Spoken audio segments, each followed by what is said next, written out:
Best varicose wines చికిత్సనే పొందండి. నొప్పి లేని చికిత్స కోసం సంప్రదించండి ఎబిస్ హాస్పిటల్.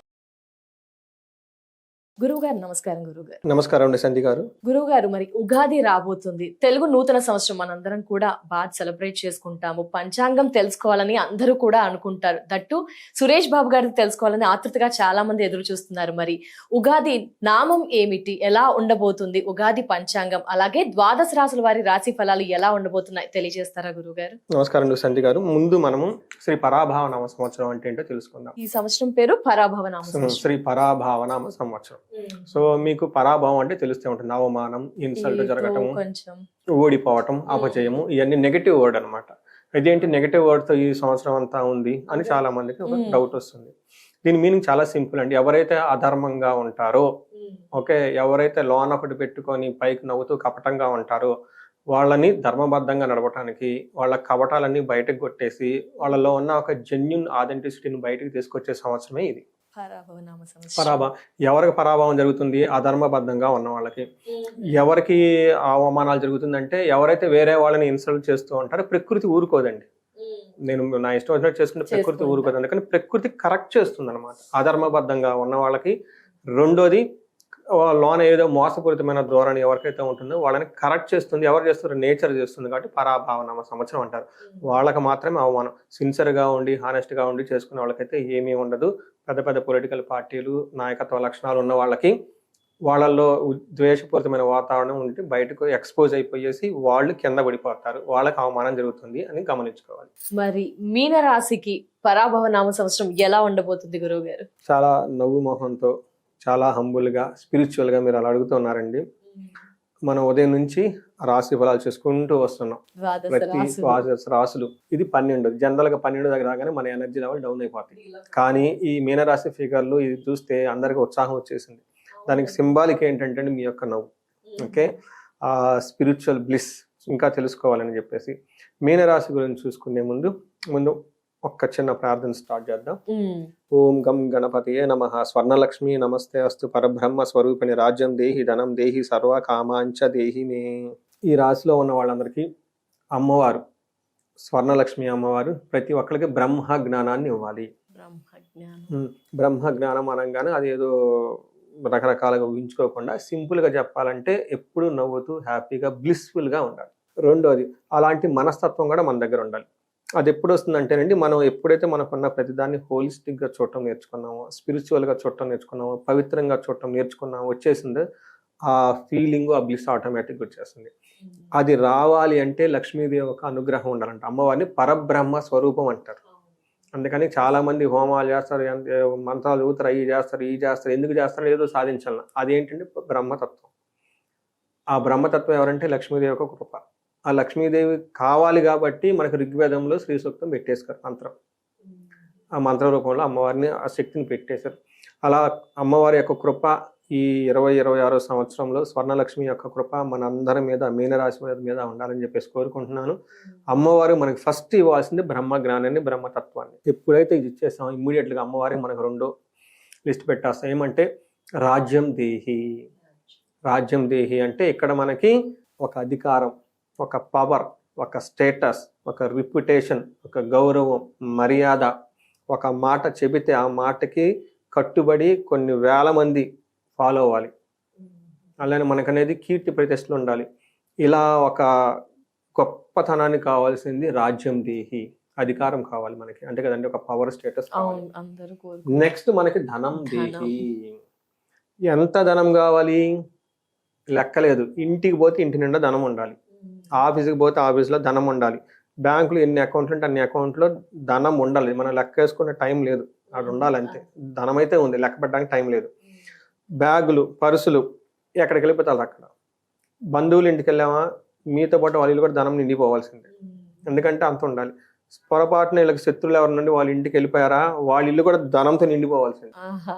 అలా వీళ్ళకి ధనం ఉండాలి. లాస్ట్లో సర్వ కామాంచ దేహిమే. ఈ రాశి వాళ్ళకి ఏదైనా కావాలి అని అనుకుంటే ఆ నెక్స్ట్ సెకండే అది వీళ్ళకి సిద్ధించాలి. ఎనీథింగ్ అనమాట.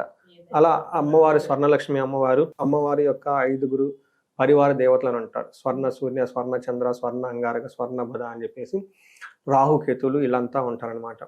వీళ్ళందరి కృప వల్ల వీళ్ళకి అష్టైశ్వర్యాలు భోగభాగ్యాలు కలిగి ఈ శ్రీ పరాభావనామ సంవత్సరంలో మీనరాశి వాళ్ళు అద్భుతంగా చూసుకుని వెళ్ళిపోవాలి అని చెప్పేసి మనం కోరుకుంటూ ఈ రాశి వాళ్ళ గురించి మాట్లాడుకుందామండి. ఇందులో పూర్వభాద్ర 4వ పాదం, ఉత్తరాభాద్ర 1, 2, 3, 4 పాదాలు, రేవతి 1, 2, 3, 4 పాదాలు అంతా మీనరాశిలో ఉంటారు. మనం ఇందులో పేరు బలం ప్రకారం చూసుకుంటే ది, దు, షం, ఝా, జే, దే, చాచి అన్న లెటర్స్ అంతా ఇందులో ఉంటారు. ఇది వెరీ ఇంట్రెస్టింగ్ గా ఈ ఒక్క రాశికే ఉన్న ఒక గొప్ప లక్షణం ఏంటంటే వీళ్ళకి ఆదాయం 14, వ్యయం 11. అంటే ఎలా ఉంది, మెరిట్ లో ఉన్నారు. రాజ్యపూజ్యం 7, అవమానం 2. ఇష్టపడేవారు 7, అవమానం 2 ఉన్నారు. సో దీన్ని బట్టి మనకేమవుతుందంటే ఈ ఒక్క రాశి మీరు గమనించారా, రాజ్యపూజ్యం ఎక్కువగా ఉంది, ఆదాయం ఎక్కువగా ఈ ఒక్క రాశి వాళ్ళకే ఉంది 12 రాశులు. ఓహో ఎస్ గురువు గారు, అన్ని రాశులతో అసలు ఖర్చులు ఎక్కువగా ఉండటము, అవమానించే వాళ్ళు ఎక్కువగా ఉండటం, ఏదో ఇంబ్యాలెన్స్ గా ఉంది. ఇది ఒక్క మీనరాశి వారే వ్యయం తక్కువగా ఉంది, అవమానించే వారు తక్కువగా ఉన్నారు. గమనించారండి మీరు? సో ఇది మీనరాశి వాళ్ళ యూనిక్నెస్. 12 రాశులు మనం ఉదయం చూసుకుంటూ వచ్చాం కదండి, దీని యొక్క స్టాండర్డ్స్ ఇదనమాట. అందుకని ఎంత ఉత్సాహంగా ఉండగానే మనం లాస్ట్ రాశి కూడా ఇంకా హ్యాపీగా గురువు గారు ఇక్కడ క్లియర్ గా అర్థం అవుతుంది. దట్ షోస్ లైక్ శకునం అంటారు చూసారా, మనం లాస్ట్ లో ఉన్నా గానీ ఉత్సాహంగా ఇంకా ఈ రాశి గురించి మాట్లాడుతున్నాం, అంత ఎనర్జెటిక్ గా ఉన్నా. సో వీళ్ళకి ఇలాంటి మీనరాశి వాళ్ళకి ఈ ఒక్క మీనరాశే మిగతా 11 రాశులు వాళ్ళకి కంపాటిబిలిటీ ఉంటుందండి. ఈ రాశి వాళ్ళు ఎలాంటి రాశి వాళ్ళతో అయినా కానీ చక్కగా కలివిడిగా కలిసి ముందుకు వెళ్ళిపోతారు. మీనరాశి వాళ్ళు ఈ రాశికి ఉన్న యూనిక్నెస్ అది. ఎప్పుడు ఆ గురువు గారు ఎప్పుడండి మీనరాశిలో మీన లగ్నంలో ఎవరైనా ఉంటే వాళ్ళు పక్కన ఉన్నారనుకోండి, వాళ్ళ గొడవలు ఏముండో కూల్గా వెళ్ళిపోతుంటారు. They are wisdom people. Fish ఏమంటారు అంటే ఇటు అటు దూకేస్తుంది కదండి, వాళ్ళకి తెలుసు ఎక్కడ బ్యాలెన్స్ చేసుకోవాలి, ఓకే ఇక్కడ వివాదాలు వస్తున్నాయి మనం ఉండకూడదు, వెళ్ళిపోతారు. అది లైఫ్ లో మంచి పాయింట్. తర్వాత మనకి ప్లీజెంట్ గా చక్కగా బాగుంది వాతావరణం, వీళ్ళు వచ్చి కూర్చుంటారు. అందుకని గురువు వాళ్ళకి ఈ రాశికి అధిపతి అనమాట. డిప్లొమాటిక్ అంబాసిడర్స్ తెలుసు కదండి, ఇక్కడ నుంచి అక్కడక్కడ చేస్తూ ఉంటారు అనమాట. ఈ రాశి వాళ్ళు ఎలా ఉంటారు? ఈ రాశికి నేను లాస్ట్ టైం ఉగాది రాశి ఫలాలు చెప్తే ఎక్కడో చెప్పానండి ఒక చిన్న మాట, అది చాలా విపరీతంగా వైరల్ అయిపోయింది. దాదాపు 20 లక్షల వరకు 30 లక్షల వరకు చూసారు. 200K 300K వెళ్ళిపోయింది అది నాకు తెలిసి అప్పట్లో. ఆ తర్వాత బాగా వైరల్ అయింది ఆ వీడియో, ఆ రీల్ ఒకటి ఇన్స్టాలో. ఏం చెప్పానంటేనండి, ఇది బాహుబలి సినిమా అందరూ చూసుంటారు. ఆ బిగినింగ్ లో ఫస్ట్ పార్ట్ లో టైటిల్స్ పడేటప్పుడు ఒక సాంగ్ వస్తుందండి, జీవనది, మహానది, ప్రాణనది అని చెప్పేసి ఆ వాటర్ ఫాల్ పడుతూ ఉంటే వెళ్ళిపోతూ ఉంటుంది అనమాట. ఆ పాట ఎగ్జాక్ట్ గా ఈ రాశి వాళ్ళకి రాసిందే పాట. ఎవరైనా గనక ఉంటే అదొకసారి చూసుకోవాలి. అందులో ఒక మీనింగ్ ఉంటుంది, బండరాళ్లే అడ్డు వచ్చినా లోయలే ఎడ్డు వచ్చినా గానీ ఇది నిరంతరం పారుతూ ఉండే జీవనది అని. అలా మీనరాశి వారు కూడా ఉంటారు. ఇది చెప్పానండి, బాగా వైరల్ అయిపోయింది. ఈ ఇయర్ కూడా అలాగే ఉంటుందా గురుగారు? వాళ్ళ స్వభావం పుట్టి నుంచి లాస్ట్ వరకు అంతే. అందుకని పై నుంచి నీళ్లు వాటర్ ఫాల్ పడినా ప్రవాహం ఆగదు, మళ్ళా పైకి లేసి వెళ్ళిపోతుంది. దారిలో బండలు గుట్టలు వచ్చినా ఈటి దెబ్బకి అవి కరిగి గుండ్రంగా అయిపోవాల్సింది, వీళ్ళ ప్రవాహం ఆగదు. అది జీవనది మహానది అని బాహుబలిలో ఇంట్రడక్షన్ సాంగ్ ఉంటుంది. అంటే నేను జ్యోతిష్కుని కదండి, సినిమాలు చూసేటప్పుడు కూడా ఈ మైండ్ లో వస్తుంటే నాకు అంటే too much infinity with the శాస్త్రానికి అనుగుణంగా ఎక్కువ ఉంటాను కాబట్టి అలా కనెక్ట్ అయ్యారు. ఏదైనా మూవీ చూస్తున్నా గానీ నేను మా మిస్సెస్ ఏదైనా వచ్చినా గానీ నాకు ఆ జ్యోతిష్యం పాయింట్ ఆఫ్ లో చూస్తుంటాను. అందుకని అందరికి రాని నాకెందుకు వస్తుంది అంటే ఓకే ఇది జీవనది మహానది. ఎందుకంటే ఈ రాశి వాళ్ళది కూడా వాటర్ నీటి తత్వానికి సంబంధించిన రాశి. ఓకే గురువుగారు. మీన రాశి 2 చేపలు అంటే పైన ఒక ఫిష్ కింద ఒక ఫిష్ ఎక్కడ ఉంటుందంటే నీళ్ళల్లో ఉంటుంది. ఇది వాటర్ కి సంబంధించిన నాలెడ్జ్. వాటర్ ఏంటి అందులో బాహుబలి ఇంట్రడక్షన్ లో జీవనది గురించి మాట్లాడుతూ రాస్తూ ఉంటాడు అనమాట, ఎక్కడ ఆగదు ప్రవాహం అని.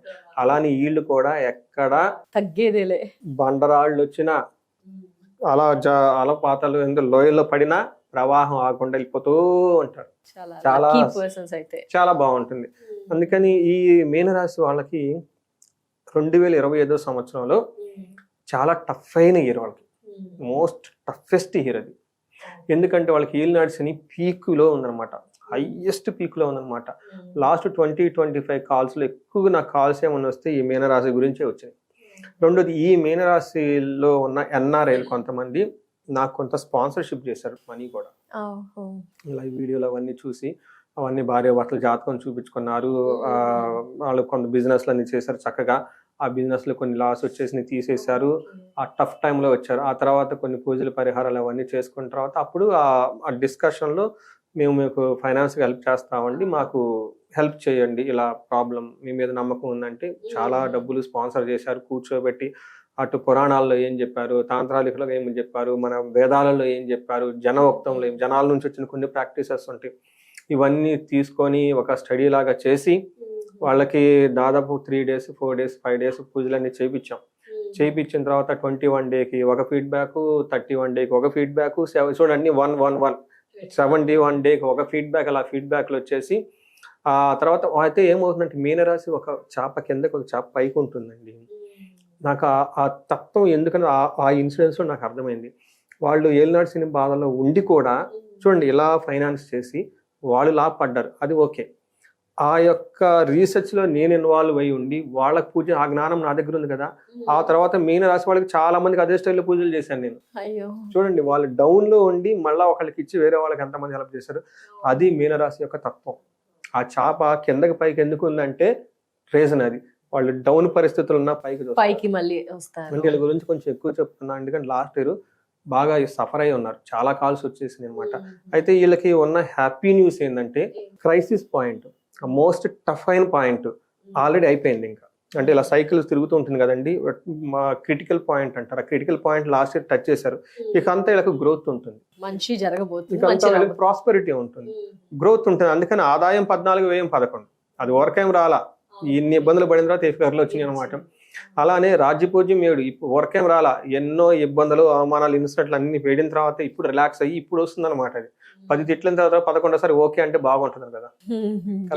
అందుకని రాజ్యపూజ్యం ఇప్పుడు వచ్చేస్తుంది అనమాట. అలానే అవమానం అనేది ఎవరు లేరు, అంటే they are in the progressive track లో ఉన్నారనమాట.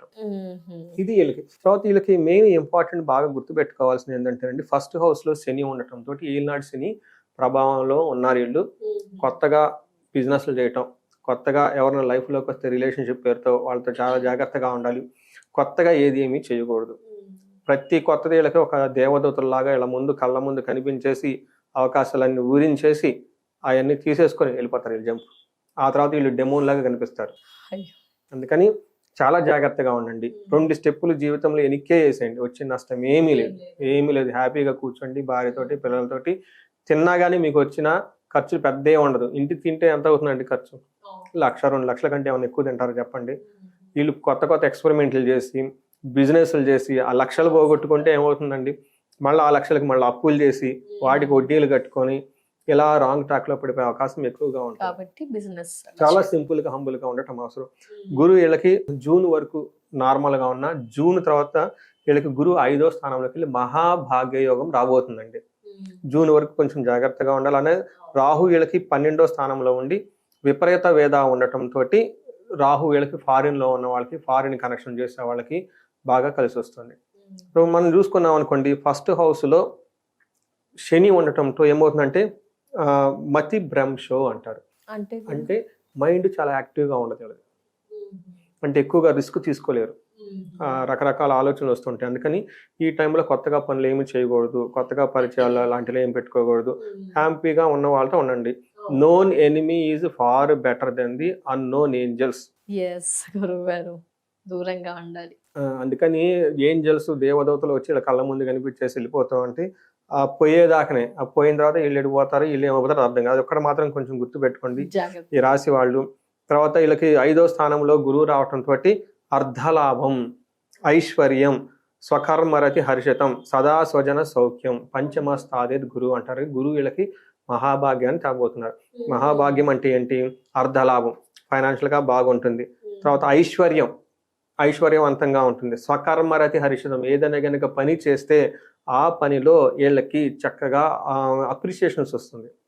తర్వాత సదా స్వజన సౌఖ్యం, వీళ్ళు చుట్టూ ఉన్న జనాలకి చక్కగా వీళ్ళు కంఫర్టబుల్గా ఉండి సౌఖ్యంగా సుఖంగా ఉంటారు అని మనకి మహాభాగ్య యోగం రాబోతూ ఉంది. అలా వీళ్ళకి రాహు 12వ స్థానంలో ఉండటంతో ఏదన్నా దూర ప్రాంతాల్లో ఉండే వాళ్ళకి బాగా కలిసి వస్తుంది. Foreign related income, foreign related sources, అబ్రాడ్లో ఎన్ఆర్ఐలు వీళ్ళ తలుపున ఉన్న వాళ్ళకంతా బాగానే ఉంటుంది. అయితే అన్ని కార్యాలకి ఆటంకాలు వస్తుంటుంది. గుర్తుపెట్టుకోండి, హర్డిల్స్, నాట్ కట్టింగ్ అయితే కాదు, కానీ ఆటంకాలు వస్తూ ఉంటుంది. కొంచెం పేషెన్సీగా హ్యాండిల్ చేసుకోవాల్సిన పరిస్థితులు అయితే ఎక్కువ ఉంటుంది. ఓవరాల్గా ఒక ముక్కలో చెప్పాలంటే గ్రహస్థితిని బట్టి జూన్ తర్వాత మహాభాగ్య యోగం రాబోతూ ఉంటుంది. ఈ లోపు వీళ్ళకి ఇంకా ఏలినాడ్సిని యొక్క ప్రభావంతో ఉన్నారు. కానీ ఆల్ టఫెస్ట్ పాయింట్స్ అన్ని దాటుకొని, అంటే ఏమంటారు, నదిని సగం దాటి ముందుకు వచ్చేసారు. కాస్త ఓపిక పడితే సరిపోతుంది. బాగా చెప్పారు, ఎలా చేస్తే బాగుంటుందండి. డెఫినెట్లీ. గ్రహాల స్థితి తెలియజేశారు గురుగారు. మరి నక్షత్రాల స్థితి ఏంటి, ఎలా ఉంది అంటారు? వీళ్ళకి పూర్వభాద్ర, ఉత్తరాభాద్ర, రేవతి 3 నక్షత్రాలు ఇందులో ఉంటుంది. పూర్వభాద్ర వాళ్ళకి సంతోషంగా ఉంటారు, రాజ్యలాభం ఉంటుంది, ధన వృద్ధి, ధన లాభము, సుఖము. చూసారు, అన్ని పాజిటివ్ వర్డ్స్, ఎక్కడ అసలు ఒక్క నెగిటివ్ కూడా ఒక్క నెగిటివ్ లేదు. కొంచెం లాస్ట్ ఎండ్ లో హెల్త్ కొంచెం జాగ్రత్తగా పెట్టుకోవటం అవసరం. రెండోది, ఉత్తరాభాద్ర నక్షత్రం వాళ్ళకి సంతోషంగా ఉంటారు, రాజ్యలాభం ఉంది, హెల్త్ బాగుంటుంది, ధన లాభము, సుఖము ఉంటుంది. అక్టోబర్ మంత్ లో వీళ్ళకి, లేదంటే మేకు లేదంటే అక్టోబర్ ఇయర్ ఎండ్ లో వీళ్ళు ఏదైనా కనుక ఒక డ్రీమ్ ప్రాజెక్టు, బిజినెస్ ఏదైనా స్టార్ట్ చేస్తే అది ముందుకు పోకుండా అంతటా ఆగిపోయే అవకాశం ఎక్కువగా ఉంది. అందుకని బిగినింగ్ నుంచి నేను చెప్తున్నాను ఏమనంటే, డ్రీమ్ ప్రాజెక్ట్తో అన్నోన్ పనులు చేయకూడదు. ఇలాంటి ఆటంకాలు వచ్చే అవకాశం ఎక్కువగా ఉంటుంది. ఈలోపు టైం వేస్ట్, ధనం వేస్ట్, అన్ని వేస్ట్ అవుతుంది కదా. అసలు ఏమి చేయకుండా ఉంటే ఏముండదు కదా, మాక్సిమం తిండి ఖర్చు అవుతుంది. రేవతి నక్షత్రం వాళ్ళు సంతోషంగా ఉంటారు, ధన ప్రాప్తి ఉంది, హెల్త్ బాగుంటుంది, ధన లాభము, సుఖము, అన్ని విధాలా బాగుంది వీళ్ళకి. సో వీళ్ళకి ఒకే విషయంలో జాగ్రత్తగా ఉండాలి. అక్టోబర్ టైంలో కొంచెం క్రైసిస్ని ఫేస్ చేస్తారు. వీళ్ళు కూడా ఏదైనా కనుక డ్రీమ్ ప్రాజెక్టు ఏదైనా ఉంటే ఆ టైంకి అది ఆగిపోతుంది అంటే ఇంకా ముందుకెళ్ళదు. దీనికి మరణ తుల్యం అంటారు పేరు. మరణం అంటే ఏంటంటే స్ట్రక్ అయిపోవటం, ఇంకా పోదు, ఇంకా ఆ తర్వాత ఎంత నెట్టినా. మరణం అంటే భయపడాల్సిన అవసరం లేదు, స్ట్రక్ అయిపోతారు. అందుకని వీళ్ళు ఏదైనా కనుక కొత్త పని స్టార్ట్ చేసినా, కొత్త పరిచయాలు ఉన్నా, ఇంకొకటి ఏదైనా ఉన్నా కానీ ఆ టైంలో బ్రేక్ అయి మొత్తం బయటకు వచ్చేస్తుంది. కాబట్టి ఒక ఏమంటారు, ఒక ఎస్కలేషన్ పాయింట్ ఉంటుంది కదా, ఆ టైంలో వచ్చే అవకాశం ఉంది. కాబట్టి కొంచెం జాగ్రత్తగా ఉండటం అవసరం. వీళ్ళు శని యొక్క ప్రభావం ఇంకా ఉంది కాబట్టి relax, meditation, all those things చేస్తే బాగుంటుంది. మరి మీనరాశి వారు ఎలాంటి పరిహారాలు పాటించాలి గురువు గారు? సో ఈ పరిహారాలు చాలా ఎక్కువ చేసుకోవాలి, ఆధ్యాత్మికంగా ఎక్కువగా ఉండాలి, ప్రతి పండగ జరుపుకోవాలి, ప్రతి దానికి చక్కగా ఫ్యామిలీ మెంబర్స్ అందరితో కలిపి ఉత్సాహంగా ముందు ఎనర్జెటిక్గా పార్టిసిపేట్ చేయడం మెయిన్ ఇంపార్టెంట్. ఇందులో శనికి సంబంధించి శని పిప్పలాద స్తోత్రం ఉదయం, సాయంత్రం, సూర్యోదయం, సూర్యాస్తమయం చదువుకోవాలి, హనుమాన్ చాలీసా చదువుకోవాలి, నవగ్రహాల చుట్టూ తిరగాలి, శనికి తైలాభిషేకం చేసుకోవాలి, తర్వాత శనికి పాశుపతాభిషేకం చేసుకోవాలి. శనికి తైలాభిషేకంతో పాశుపతాభిషేకం కూడా చేస్తారు. శనికి సంపూర్ణ శాంతి పూజలు చేసుకోవాలి. తిరునల్లార్ ఖచ్చితంగా తమిళనాడులో దర్శనం చేసుకుంటూ రావాలి. ఇవన్నీ చేయాల్సిందే, ఎక్కడ గ్యాప్ ఉండకూడదు. మనకి జూన్ తర్వాత గురువు వీళ్ళకి అదృష్టాన్ని తీసుకొస్తున్నారు. బట్ ఈలోపు ఒక్కసారి ఆశ్రమాలకు కానివ్వండి, మఠాలకు కానీ వెళ్ళేసి అక్కడ కొంచెం స్టే చేసి భగవద్గీత ఇలాంటి ఆధ్యాత్మిక చంద్రంతో ఉండి వీళ్ళకి చదువు నేర్పిన గురువులు, పెద్దవాళ్ళు, వాళ్ళు ఎవరైనా ఉంటే వాళ్ళ దగ్గర ఆశీర్వాదం తీసుకోవడం చాలా ఉత్తమం. ఈలోపు వీళ్ళు ఒకసారి కోటప్పకొండ గుంటూరు దగ్గర వెళ్ళి దర్శనం చేసుకుంటే ఇంకా మంచిది. దక్షిణామూర్తి అవతారం కొండ మీద, అక్కడ గురువుకి హోమం కూడా చేస్తారు. దేవస్థానం వాళ్ళు చాలా చాలా తక్కువ రేట్లు చాలా బాగా చేస్తారు. అలా దక్షిణామూర్తికి హోమం ప్రతి గురువారం చేసే ఏకైక టెంపుల్ ఎక్కడ లేదు, అదొకటే ఉంది ప్రపంచంలో. అసలు దక్షిణామూర్తి గుడే ఎల్లోనుగా ఉన్నది అదొకటే. అక్కడికి వెళ్ళి మళ్ళీ శనగలు ఇవన్నీ దానం చేస్తుంటే బాగుంటుంది. సో వీటితో పాటు నేనేం చెప్తానంటే, లాస్ట్ హోల్ ఇయర్ అంతా చాలా మంది కాల్స్ ఎక్కువ వచ్చాయి అనమాట. డైలీ 1 or 2 ఈ రాశి నుంచే. నాకున్న ఈ అనుభవం 3 years నుంచి ఉన్న అనుభవం, అందులో ఎస్పెషల్ లాస్ట్ ఉన్న అనుభవంతో కొన్ని డిఫరెంట్ అయిన జాతకాలు ఉంటాయి. అవి చాలా ఎక్కువగా సఫర్ అవుతూ ఉంటారు వాళ్ళు. అంటే ఆల్మోస్ట్ మ్యారేజెస్ బ్రేక్ అయిపోయి ఉంటాయి, లీగల్ నోటీస్ సర్వ్ చేసేసుకొని ఉంటారు, బిజినెస్లు పెట్టి లాసులు వచ్చేసి రోడ్డు మీదకి పడే అంత స్టేజ్ దాకా వచ్చిన వాళ్ళు ఉన్నారు. అలానే కొంతమంది నమ్మించి మోసపోయిన వాళ్ళు చాలా మంది ఉన్నారు. అయ్యో వీళ్ళని నమ్మి పెట్టామండి బిజినెస్లో, అటు చూస్తే డబ్బులు పోయినాయి, ఇళ్ళు పోయారండి, ఏంటండి అని ఇలా ఎక్స్ట్రీమ్గా వెళ్ళిపోయిన కేసులు నేను చాలా హ్యాండిల్ చేస్తున్నాను అనమాట. కొంతమంది నా దగ్గర ఫీజు కట్టడానికి కూడా లేక ఫోన్లు ఒట్టి చేసి ఏడ్చిన వాళ్ళు కూడా చూసాను నేను. అయితే చాలా రేర్ కేసులు అవి. ఏమంటే పరిహారాలు కూడా ఒక బిగినింగ్లో సెన్సైజ్ చేసుకుంటే బాగుంటుందండి. అంతా అయిపోయి సఫర్ అయిపోయి డైవర్సులు తీసుకొని అప్పుడు జాతకానికి వెళ్లకుండా ఆ తల్లిదండ్రులు కొంతమంది చేస్తుంటారు, ఎన్ఆర్ఎల్ అక్కడెక్కడో ఉంటారు, వీళ్ళ తల్లిదండ్రులు జాతకం చూపించుకుంటుంటారు, అప్పటికి ఆల్రెడీ సిచ్యువేషన్ అయిపోయి ఉంటుంది. ఇప్పుడు బిజినెస్ పెట్టి డబ్బులని అయిపోయిన తర్వాత ఇంక ఉపయోగం ఉంది. ముందుగానే ఎంత డబ్బులు పోయి ఉంటుంది, 10 లక్షలు పోయి ఉండొచ్చా, 20 లక్షలు, అంటే మినిమం ఒక బిజినెస్ 15-20 లక్షలు లేకుండా ఏ బిజినెస్ రాదు. అందులో మన ఐటీ సాఫ్ట్వేర్ అవి చేసి డిగ్నిటీగా ముందు పెడతారు, హైఫైలో స్టార్ట్ చేస్తారు, సహజం అలానే స్టార్ట్ చేస్తారు. ఆ తర్వాత రాకపోతే మనస్పర్ధలు వస్తాయి, ఎంత డబ్బు పోయి ఉంటుంది చూడండి. అందుకనే బిఫోర్ ఎప్పుడు ఒక ఇంపార్టెంట్ డెసిషన్ తీసుకున్నప్పుడు ఖర్చు అవుతుంది కన్సల్టేషన్ ఫీజు. ఆ వారు చాలా క్లారిటీ వస్తుంది, లైఫ్ సేవ్ అవుతుంది. అవును గురుగారు. నా దగ్గరకు వచ్చిన జాతకం ఖరాఖండి చెప్తా, మీకు బిజినెస్ జాబా డబ్బులు సంపాదించటమా, నా దృష్టిలో ఆల్ ఆర్ డిఫరెంట్. మీకు జాబ్ పోతుంది కాబట్టి బిజినెస్ చేయాలనుకుంటారు, ఆ బిజినెస్ లో ఇంకా పోగొట్టుకుంటే జాబ్ చేసినా ఏది చేసినా కానీ అసలు ధనం ఎలా వస్తుంది, ధనం ఎలా వస్తుందో చూసుకోండి ముందు. ధనం ఎలా వస్తుంది, అసలు మీ ధనానికి ఎన్ని రకాల పారామీటర్స్ ఉన్నాయి, 9 రకాల ధనాలు ఉంటాయి మన జ్యోతిష శాస్త్రంలో. అందుకనే ఇండియన్స్ ఆర్ ఎవర్ రిచ్. మనకి 17th century వరకు ఎంతమంది పరిపాలించినా ఇండియన్స్ ఆర్ ఆల్వేస్ రిచ్ కదా. బంగారం అంటే ఏంటి ఇది కాదు. అయితే మన అన్ఫార్చునేట్ అది వదిలేసుకున్న ప్రెషస్ నాలెడ్జ్ని జ్యోతిష శాస్త్రంలో ధనానికి సంబంధించి సంపాదించుకోవడానికి 9 రకాల మార్గాలు. అందులో మనం చేసేది 2, జాబు, బిజినెస్ 2. మరి ఇంకా మిగతా 7 ఏంటి అవి తెలుసుకోవాలి కదా. అంత డీటెయిల్డ్ ఎక్స్ప్లెనేషన్ ఇచ్చే బ్యూటిఫుల్ సైన్స్ జ్యోతిష శాస్త్రం, సైన్స్ బియాండ్ సైన్స్. అందుకని ఇండివిజువల్ గా జాతకం చూపించుకోవడం చాలా ఇంపార్టెంట్. రెండోది 35 to 45 ఉన్న ఏజ్ గ్రూప్ వాళ్ళ మీద రీసెర్చ్ చేస్తూ ఉన్నాను నేను. మిడ్ లైఫ్ క్రైసిస్ అంటారు, అది వాళ్ళ లాంగ్వేజ్, వాళ్ళకి అర్థమయ్యే లాంగ్వేజ్. బట్ అది కాదు, జ్యోతిష శాస్త్రంలో you have the more obligations. పెళ్లి చేసుకొని 2 పిల్లల్ని కనేసి ఆ తర్వాత జాబులు చేసుకుంటే కాదు. There is a responsibility towards your lineage. మీకు జన్మలు ఇచ్చిన మీ పైన వాళ్ళకి ఉన్న రెస్పాన్సిబిలిటీ ఏంటి, సమాజానికి ఉన్న రెస్పాన్సిబిలిటీ ఏంటి. ఈ సమాజానికి ఉన్న రెస్పాన్సిబిలిటీ గ్రహ దోషాలు. అలానే తల్లిదండ్రులకు, మీ వంశానికి, నువ్వు భూమి మీద రావడానికి వచ్చిన వాళ్ళకు ఉన్న రెస్పాన్సిబిలిటీస్ ఏంటి. ఇవి శాపాలు, పితృశాపం, మాతృశాపం, స్త్రీ శాపం, ఇలా ఇవన్నీ బ్లాకేజెస్ అంటారు. ఇవన్నీ బ్లాకేజెస్ టు గ్రో అనమాట. ఈ ఏలినాడు శని ఉన్న టైంలో వీటి యొక్క ఇంపాక్ట్ ఇంకా యాడ్ అవుతుంది అనమాట. ఆల్రెడీ అది వీక్ ఉంది, దీనికి ఇంకా యాడ్ అయిపోతుంది. అందుకని ఎవరైనా ఈ ఏజ్ బ్రాకెట్ లో ఉండి ఎక్స్ట్రీమ్ గా ఇబ్బంది పడుతున్న వాళ్ళు ఒక్కసారి జాతక చక్రం చూపించుకొని ఎందుకు రీజనెంట్ అని తెలుసుకొని తగు పరిష్కారాలు 1-2 సార్లు చేసుకోవాలి, ఒకసారని కాదు, 1-2 సార్లు చేసుకుంటూ ఉంటే ఈ యొక్క తీవ్రతను చాలా వరకు తగ్గుతుంది అనమాట. అంత ఎక్స్ట్రీమ్కి వెళ్ళిపోవు కదండి. సమస్య ఉంటుంది, విచ్ కెన్ బి బేరబుల్. సమస్య అసలు భరాయించలేకుండా పోతే. ధన్యవాదాలు గురుగారు. ఏంటంటే 12 రాశుల్లో అన్ని రాశుల వారి గురించి చాలా క్లుప్తంగా వివరించారు. చిట్ట రాశి అయిన మీన రాశి గురించి కూడా చాలా క్లుప్తంగా ఎక్స్ప్లెయిన్ చేసేసి పరిహారాలు తెలియజేశారు. ధన్యవాదాలు గురువు గారు. నమస్కారం. ధన్యవాదాలు సంధ్య గారు. మీకు అలానే మీ కుటుంబానికి సుమన్ టీవీ మనకు ప్లాట్ఫామ్స్ ఇచ్చారు. టెక్నీషియన్లు లైక్ వీళ్ళంతా కూడాను పరాభావ నవ సంవత్సరంలో అందరికి అష్టైశ్వర్యాలు కలగాలి, అందరికి భోగభాగ్యాలు కలగాలి, అందరూ చక్కగా ఉండాలని చెప్పేసి మనం కోరుకుందామండి. థ్యాంక్ యూ గురుగారు ఫర్ యువర్ బ్లెస్సింగ్స్. నమస్తే గురుగారు. నమస్తే.